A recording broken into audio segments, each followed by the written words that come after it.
नमस्कारम। कैसे हैं आप सब? उम्मीद है आप सब स्वस्थ और सुरक्षित होंगे और होना भी चाहिए। आज हम हिस्ट्री चैप्टर 4 के नेक्स्ट टॉपिक एडमिनिस्ट्रेशन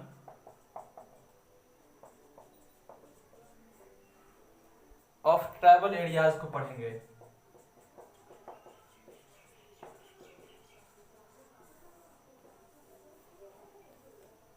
जब ब्रिटिश ट्राइबल एरियाज में गए तो उन्होंने वहां के जो चीफ थे, मुखिया थे, उनको अपने साथ लिया। उनको कई सारी सुविधाएं दी जिससे वो उनके पक्ष में आए। और उन्होंने शुरुआत में कहा कि आपका जो आपके कबीले में जो रुतबा है उस रुतबे के साथ आप शासन कीजिए, आप काम कीजिए। जो आप उपाधि धारण करते हैं, जिस नाम से आप जाने जाते हैं, आप उसी नाम से शासन करिए, लेकिन कुछ टर्म एंड कंडीशन है, टी एंड सी। वो टर्म एंड कंडीशन क्या था? वो ये था कि जो चीफ थे ट्राइबल्स का, वे ब्रिटिश रूल्स को फॉलो करते हैं। ब्रिटिश लॉ के अकॉर्डिंग ही वहां पे काम होता। वहां ब्रिटिश के अकॉर्डिंग ही पुलिस आई और दूसरे चीज जो भी बदलाव आया था वो ब्रिटिश के अकॉर्डिंग वहां काम हो रहा था। बस नाम के लिए वो उस ट्राइबल्स के चीफ हुआ करते थे। और एक समय ऐसा भी आया कि जब उन चीफ्स को हटा करके, उन मुखियाओं को हटा दिया गया, उनके पावर को, उनके क्षमताओं को पूरा कमजोर कर दिया गया। जो वे पहले फायदा मिलता था, जो उनको सुविधाएं पहले मिला करता था, वो सब सुविधाएं इनको बंद कर दिया गया और फिर वो एक आम नागरिक की तरह ही हो गए। तो ब्रिटिश ने जनजातीय समूहों के बीच, जनजातीय क्षेत्रों में शुरुआत में पॉलिसी अपनाया। उनको पहले अपने साथ किया और फिर धीरे धीरे अपने लॉ को बढ़ाया, अपना प्रभुत्व बढ़ाता गया और अंततः उस मुखिया को भी हटा दिया, उस प्रधान को भी हटा दिया और खुद ब खुद उस क्षेत्र के बॉस बन गए। इसका नेक्स्ट टॉपिक है लैंड सेटलमेंट।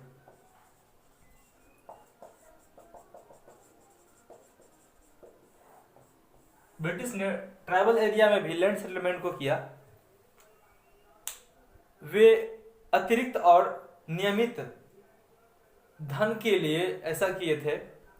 एक तो जो जिस क्षेत्र में वो जहां पे उनका अपना व्यापार था, जहां पे उनका प्रभुत्व था, जो मेन रीजन था, वहां से तो उनको रेवेन्यू और टैक्स आता ही था, लेकिन वो एडिशनल टैक्स के लिए, अतिरिक्त टैक्स के लिए वे ट्राइबल एरियाज में लैंड सेटलमेंट को लाए और